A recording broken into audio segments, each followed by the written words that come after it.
à la fin, quand tout a été pris du monde entier, on revient en terre d'Israël, et Mashiach revient. Si on vient ici pour aller en boîte, si on vient ici pour faire une gay pride, donc la Torah est sioniste. Maintenant, il y a un problème. Ben Gurion a dit, à la création de l'État, dans 20 ans, il n'y aura plus aucun religieux dans ce pays. Cet État a essayé de rendre ce peuple goïste. L'exil est en Israël avec des juifs à la tête. On est pour l'État, mais tant qu'il est pro-juif, pas qu'on y devient anti-Torah.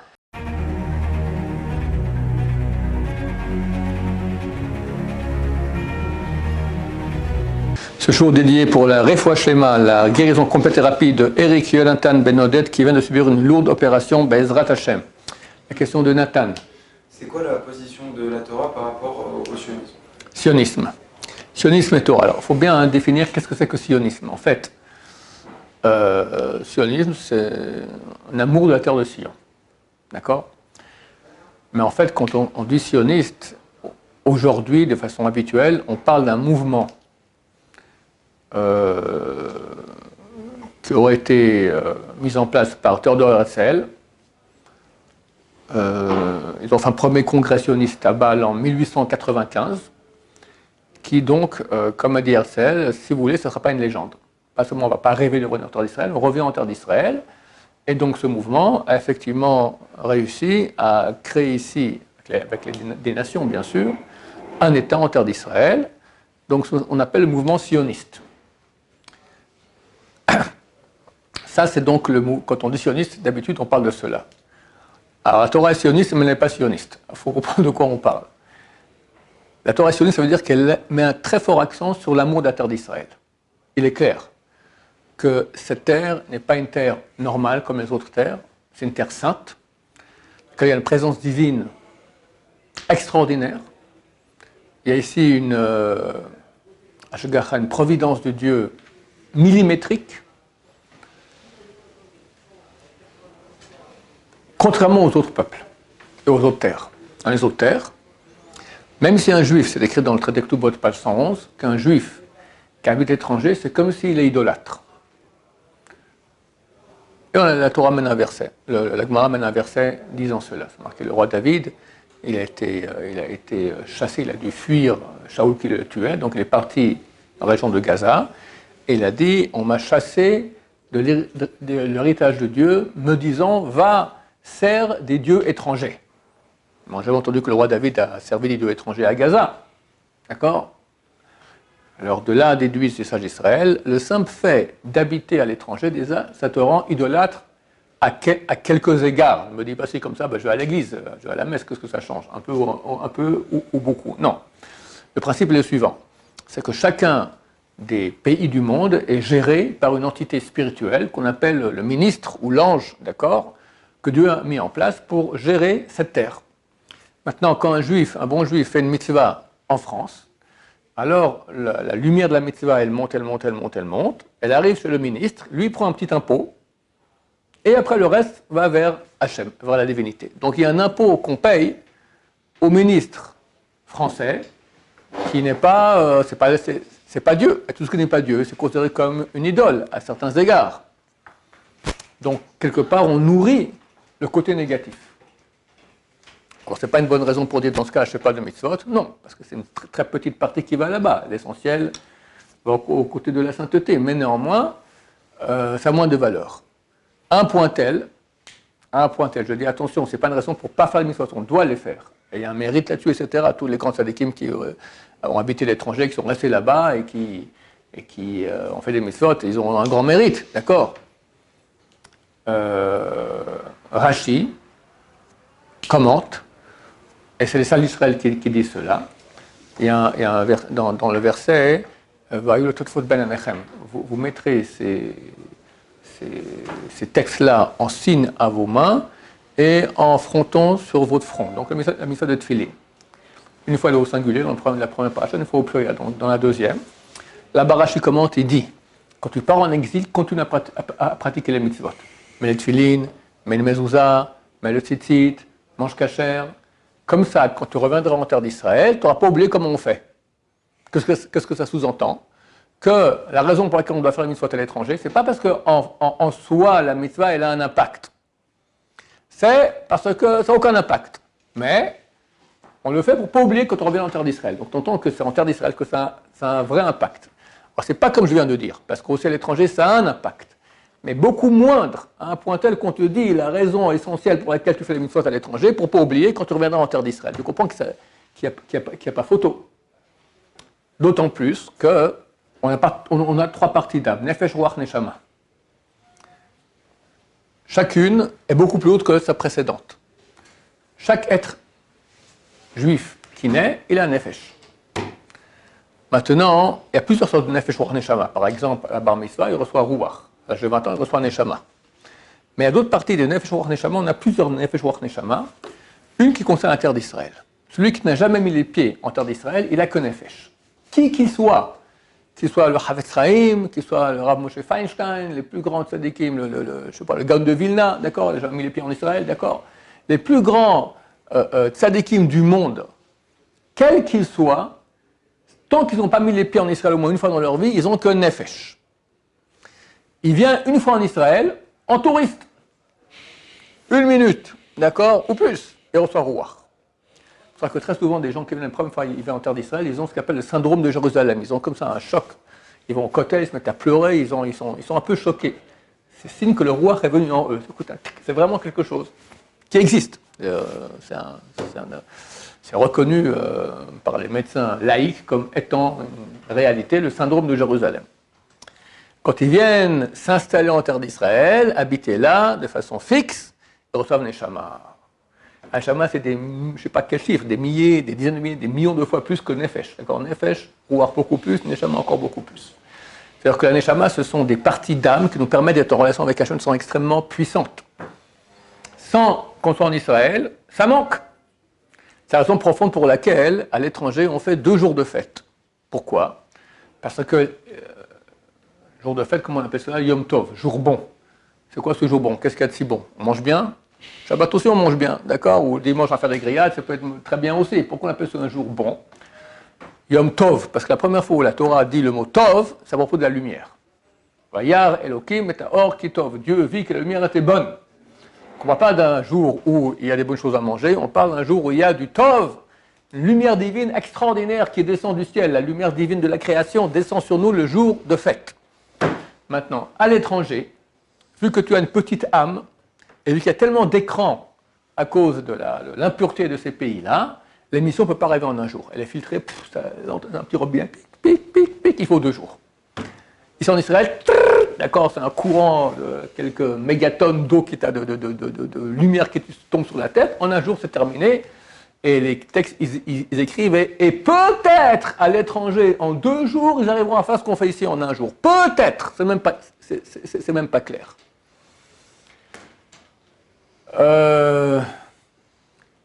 Il y a une discussion dans les grands rabbins du Moyen-Âge si la mitzvah b'Yisraël c'est une mitzvah de la Torah ou une mitzvah des rabbanan, un décret des sages d'Israël. Mais dans tous les cas, c'est super important, comme je viens d'expliquer. Ça, c'est le sionisme authentique. Le peuple d'Israël a été chassé de la terre d'Israël parce qu'il s'est mal comporté. Et plus profondément, on va expliquer pourquoi est-ce qu'on a été chassé de la terre, pourquoi on y revient maintenant. Lorsque le premier homme a péché, énormément de parties de son âme sont tombées dans ce qu'on appelle la klipa, dans les forces du mal, qui n'existaient pas. Elles existaient en potentiel. Le mal n'existe pas, il n'y avait que le bien quand le premier homme il a été créé. Ou si oui, il était extrêmement léger et presque inoffensif, le serpent. Mais néanmoins, lorsque le premier homme a ingurgité le fruit de la connaissance du bien et du mal, comme le serpent lui a proposé, alors il a donné une puissance très forte au mal. Comment? Par le fait que beaucoup de parties de son âme sont descendues dans les forces du mal qui étaient mortes, c'est la mort, le mal, et a donné vie à cette mort. Donc ça fait des morts vivants. D'accord? L'âme du premier homme, c'est des parties divines, donc c'est la vie. Lorsqu'on va inoculer de la vie à un mort, ça en fait un mort vivant. C'est quoi un mort vivant? C'est Titus, c'est Staline, c'est Khamenei, c'est Hitler, d'accord? Tous les grands morts vivants de l'histoire, tous les maîtres du mal qu'il y a, grands ou petits, d'accord? Ce sont des morts qui ne devaient pas exister, mais qui ont reçu une partie d'âme, qui l'ont rendu vivant. Maintenant, une fois qu'il est vivant, vu qu'il lui, sa base, c'est le mal, c'est la mort, donc il veut la mort, il veut le mal, c'est un homme, un militant du mal. Le job du peuple d'Israël était que par les mitzvot, l'application de mitzvot, par l'étude de la Torah, on fasse remonter toutes ces étincelles, on les sort du mal, et comme ça le mal se retrouve sans aucune étincelle de vie, et il meurt, il n'y a plus de mal dans le monde, c'est l'époque messianique. Et à la base, c'était toute l'humanité qui devait faire ce job-là. L'humanité a été d'échec en échec, parce que la Torah nous raconte l'histoire de l'humanité, ils sont extrêmement non historiques, d'accord? Si c'était un bon bouquin d'histoire, bon, on aurait eu l'histoire, je ne sais pas moi, des conquérants mongols, Genghis Khan, d'accord, de l'histoire des Africains il y a 3000 ans, 4000 ans, on n'en parle pas. On te parle premier homme, après ses enfants, le petit-fils, Chet, après déluge, Sodome et Gomorrhe, la tour de Babel, Abraham. Quoi, c'est ça toute l'histoire? Réponse non, c'est pas un bouquin d'histoire, c'est un bouquin à la Torah qui va t'expliquer le sens du monde. On te dit que l'humanité devait arriver à reprendre les étincelles de sainteté tombées dans le mal, ils ont fait exactement le contraire, ils ont en fait descendre encore plus. Le petit-fils de Adam, Chet, à son époque, l'humanité a commencé à pratiquer l'idolâtrie. Après le déluge, là tu avais tout à la fois, l'idolâtrie, la débauche, le vol, tout ce que tu veux. Sodome et Gomorre, encore pire, la tour de Babel, ils vont se révolter contre Dieu. Donc il était d'échec en échec, et il fallait réparer tout cela. Dieu a vu que l'humanité n'arriverait pas à le faire, alors il y a un qui a réussi à le faire, ça a pris 2000 ans à cette époque-là, c'était Abraham Avinu. Abraham Avinu est né en 1948, pas la date de création de l'État d'Israël, c'était 1948 de la création du monde, et né Abraham Avinu, donc en l'an 2000, il avait 52 ans, et il commence son périple, et lui proclame le vrai Dieu. De lui va sortir un peuple, Abraham, Yitzhak, Yaakov, le peuple d'Israël, qui auront comme mission, eux, spécialement, de faire ce job qui incombait à l'humanité à la base, de remettre les étincelles de sainteté. Plus profondément, le peuple d'Israël seront les réincarnations de tous ces pécheurs de ces 4 générations, et vont aller en Égypte souffrir. Parce que si on ne fait pas le job de ramener les étincelles de sainteté par l'étude de Torah, par les mitzvot, on le fait par la souffrance. Comment? Soit, quand tu lis la Torah, ça a tellement de sainteté, ça fait éclater la force du mal, tu as une force du mal, une clipante, une écorce, d'accord, dans laquelle tu as une étincelle de vérité divine. Soit par l'application des mitzvot, par l'étude de Torah, tu as tellement de sainteté, pouf, elle éclate, elle ne peut pas, et l'étincelle repart. Soit, tu ne fais pas ça, et le mal maintenant, il a une puissance divine en lui de faire le mal. Alors il va faire tout ce mal-là. Une fois qu'il l'a fait, il n'a plus de puissance, il est mort. Il a 10 litres de carburant, 10 000 litres, une fois que ce carburant a été déversé, d'accord, a été brûlé, il n'y a plus rien. Et le mal disparaît. Il y a 2 moyens de faire disparaître le mal. Soit par le bien que nous faisons, soit par le mal qu'on va souffrir. Quand on souffre, alors le mal, il a épuisé sa puissance et il n'y a plus l'étincelle de sainteté, il repart dans la sainteté. Le peuple d'Israël a souffert un esclavage 210 ans en Égypte, et au bout de 210 ans, ils étaient nickel. Ils sortent d'Égypte, c'est marqué qu'ils l'ont fait comme un fond marin sans aucun poisson, notre avait dit comme une grande sans aucune graine. Ça veut dire quoi? Ils ont tout pris. Qu'est-ce qu'ils ont pris? Ils ont raflé, pas l'argent. Ils ont pris aussi un peu de l'argent, mais ça ne sert à rien du tout, on s'en fout, d'accord? Ils ont raflé toutes les étincelles de sainteté. L'Égypte, c'est le centre du mal. C'est pour ça que Pharaon ne pouvait pas laisser les Juifs sortir, parce que le moment où les Juifs sortaient avec étincelles, lui, il s'éteint, terminé, il est mort, il n'a plus aucune puissance. Alors c'est ce qu'ils ont fait, ils ont pris toutes les étincelles de sainteté, ils sont arrivés au Mont Sinaï, et là on était au niveau du premier homme avant le péché originel. Extraordinaire. Fini. Mais c'est fini que pour 40 jours. 40 jours plus tard, Vaudor, perpétré par le Erev Rav, une partie négative du peuple juif, et boum, on retombe dedans, toutes les étincelles qui retombent dans le mal, et voilà.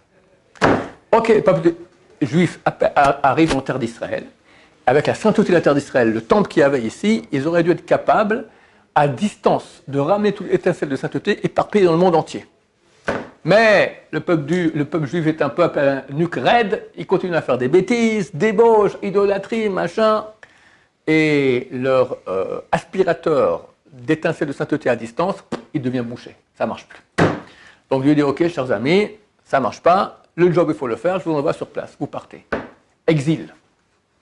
Premier exil, deuxième exil, et des Juifs, il y en a dans le monde entier, comme c'est écrit dans Deutéronome 28, Dieu te dispersera d'un bout du monde à l'autre. Partout il y a des Juifs. Pourquoi? Parce que partout il y a des étincelles de sainteté. Tu en as au Maroc, en Espagne, tu en as en Ukraine, en Russie, en Amérique du Sud, on en a en Afrique du Nord, partout, il y a Coca-Cola, il y a Chabad qui arrive aussi là-bas, il y a des Juifs, et par leur souffrance, ou par l'étude de Torah et Mitzvot, il ramène toutes les étincelles de sainteté. Quand on arrive à la fin, par exemple, on va dire, en Espagne, il y avait une communauté juive florissante, d'accord? Ils ont amené comme ça, ils ont ramené tous les étincelles de sainteté qui vont en Espagne, puis un beau jour, en 1491, la reine Isabelle dit « Ok, tout le monde dehors ». Bon, tout le monde dehors, ça veut dire qu'on a fini le boulot, il n'y a plus d'étincelles. Dépression du pays, d'habitude c'est parallèle. Lorsque les juifs partent, dépression parce qu'il n'y a plus d'étincelles, donc il n'y a plus rien, il n'y a plus d'économie, machin, ça devient un pays de pauvres types. D'accord? Le président de Tunisie a invité il y a quelques années les juifs à revenir en Tunisie. Il a bien compris, quand c'était prospère, ils sont partis, il n'y a plus rien. Alors c'est pas que c'est des bons businessmen. Au niveau mystique, les étincelles sont présentes, donc il y a une énergie divine qui est là, donc ça prospère, il y a de l'activité. Ils partent, il n'y a plus rien, mais très très peu. D'accord? À la fin, quand tout a été pris du monde entier, on revient en terre d'Israël, et Mashiach vient. Maintenant, chacun a les étincelles personnelles à lui-même, qu'il doit ramener. Chacun, dans le corps du premier homme, il y avait donc toutes les âmes à venir, et chacun de nous provient d'une autre partie du corps du premier homme, du corps spirituel du premier homme. Donc, chacun de nous, il a certaines étincelles qui le concernent à lui. Toi que tu es né en France, tu es né en Tunisie, tu es né au Maroc, qu'est-ce que j'en sais, chacun en fonction de l'endroit, ses parents, etc., il avait un boulot à faire avec ses propres étincelles. Tant qu'il n'a pas ramené ses étincelles, il peut faire ce qu'il veut. Venir en Israël, ça ne marchera pas. Où il vient, il repart, il a encore des miettes, des étincelles à ramener là-bas, d'accord? Donc il doit rester là-bas. Quand je faisais des séminaires à l'époque, ça avait beaucoup d'impact. Les gens me ont dit, alors pourquoi vous disiez aux gens de faire tchouva? Dites-leur de venir en Israël. Je dis, ça ne sert à rien. Parce que je peux lui dire, il veut venir en Israël, mais il ne peut pas, d'accord? La majorité des juifs francophones qui ont une identité juive, ils rêveraient d'être en Israël. Mais ils ne peuvent pas, le boulot, les machins, le truc, la grand-mère qui est malade, qu'est-ce que j'en sais? Chacun a des bonnes raisons. C'est Dieu qui empêche. Pourquoi? Mon cher ami, tu as un boulot à faire là-bas d'étincelles, il faut les ramener. Tu ne fais rien pour le moment. Donc on va faire autrement. On va les aider à ramener les étincelles. Quand on va faire tchouva, il n'y a pas de chose qui ramène plus d'étincelles que la tchouva. Les étincelles, il faut expliquer, c'est la dernière lettre du nom de Dieu, qui part en galoute. C'est la Shrina, d'accord, qui est en galoute, qui est en exil avec le peuple d'Israël. Tchouva, c'est Tashuv Hei. C'est contraction de deux mots. Que revienne Hei. Ce Hei du nom de Dieu qui est en exil, quand tu fais tchouva, tu ramènes ces étincelles.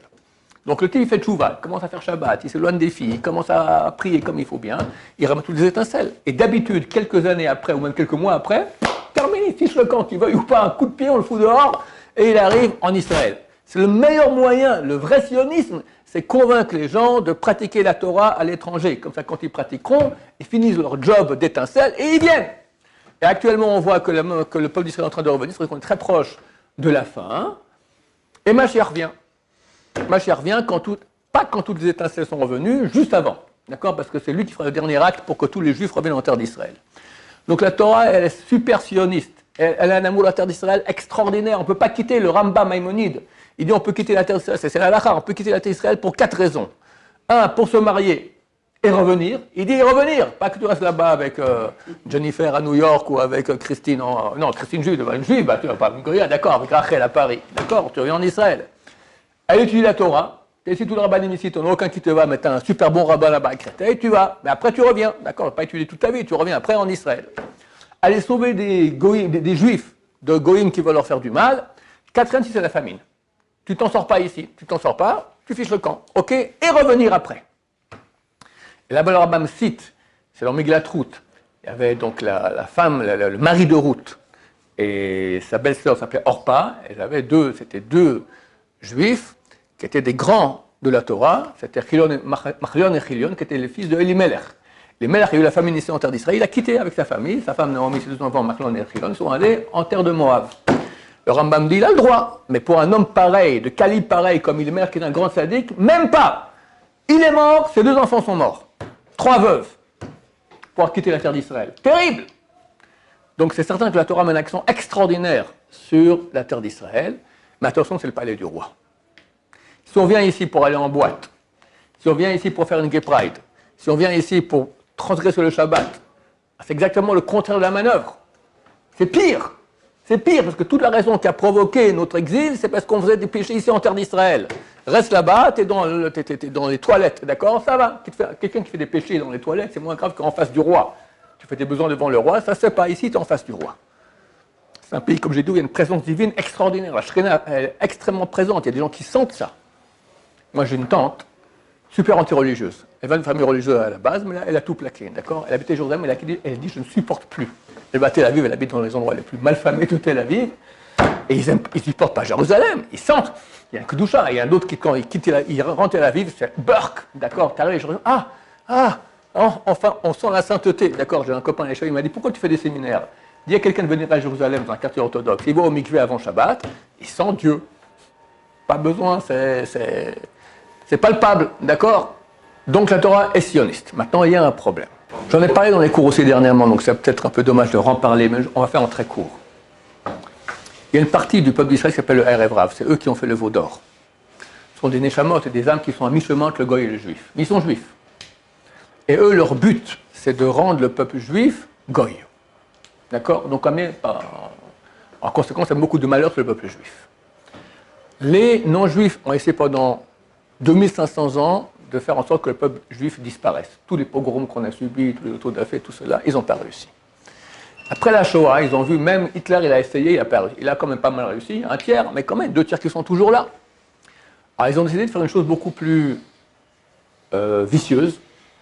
De façon consciente ou pas, je ne sais pas, c'est pas clair. Dans les écrits, on en parle, c'est pas clair si c'est conscient ou pas. D'accord?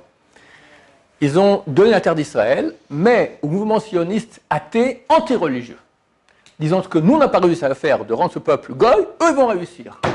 Et ils ont failli réussir. Cet État-là est un État qui était basé, pas de façon laïque, pire, contre la Torah. Contre la Torah. Ben Gurion a dit, à la création de l'État, dans 20 ans, il n'y aura plus aucun religieux dans ce pays. Il n'y avait que 200, ça va, c'est pas énorme. Il a dit plus rien. Il y a encore, mais il y avait, je me souviens dans ma jeunesse encore, j'étais choqué, je suis arrivé ici, c'était en 79, d'accord? Comme les médias, la télévision, les radios, c'était orienté, anti-religieux, sans cesse. Et les souffrances qu'ils ont vécues, les religieux ici, terribles. Je me souviens qu'il y avait des manifs, mais comme ils les matraquaient, c'était terrible. J'ai dit, mais c'est affreux, mais comment les nations du monde ne voient pas? Quelques semaines plus tard a commencé la première intifada. Les mêmes flics qui matraquaient sur les juifs religieux, ils matraquaient sur les Palestiniens. Mais là, toutes les photos, tous les films, tout le monde entier qui venait les filmer. En 2 mots. Cet État a essayé de rendre ce peuple goy. C'est écrit qu'il y a 3 clipotes, il y a 3 forces du mal. Une correspond à Ishmaël, au monde oriental, une qui correspond à Esav, au monde occidental, et une qui est dans le peuple juif aussi. C'est la dernière, le dernier exil. On avait un exil parmi les nations, c'est terminé. Il n'y a plus aucun endroit au monde où les juifs sont en exil. L'exil est en Israël avec des juifs à la tête. Anti-juifs, anti-Torah, comme a dit un ministre dernièrement, Katz il s'appelle, il a dit. On a entendu des propos antisémites de la part de Lieberman, comme on a entendu des plus grands ennemis du peuple d'Israël. Un ministre ici, le ministre des Finances en Israël, il parle comme un des plus grands antisémites de l'histoire. C'est terrible. C'est leur fin très bientôt, parce qu'ils n'ont pas réussi. Dieu a fait un miracle extraordinaire, que les gens commencent à faire tchouva. Un des plus grands balais de tchouva, il est décédé il y a une dizaine de jours, Uri Zohar. C'était le acteur israélien. Il faisait des sketchs, il a fait un sketch qui se moquait des religieux. J'ai vu ce sketch dans ma jeunesse, d'accord? Ça s'appelle le concours du Tanakh. On voit des religieux comme ça, concours, il faut connaître. Et il se moque des religieux. Il se moque. Et il avait son émission hebdomadaire à la télévision, puis un jour il vient avec une kippa sur la tête. La blague! Tout Israël éclate de rire. Et qu'est-ce qui t'arrive? Je fais tchouva. C'est un dernier sketch, les dernières blagues de Uri Zohar. Bon, 1 semaine qui passe, 2 semaines qui passent, 1 mois, 6 mois, tout le monde comprend qu'il a fait tchouva. Le Kiddush Hashem, la sanctification du nom de Dieu qu'il a fait. Combien de milliers ont fait tchouva après lui? Il faut comprendre. Des plus grands du peuple juif, les pilotes d'avion. Le plus grand tombeur de MiG, il a tombé, il a abattu 91 MiG. Il a fait tchouva. C'est une perte terrible. Alors ils ont commencé à faire des masques à l'armée, des masques à gaz de l'oxygène dans les avions, d'accord, supportant la barbe. Et puis les plus grands acteurs, etc., etc. Il y avait un grand chanteur, Arik Einstein il s'appelait. Si elle a fait tchouva, tout un Israël aurait fait tchouva. C'était l'idole, très très bon, très grand chanteur israélien.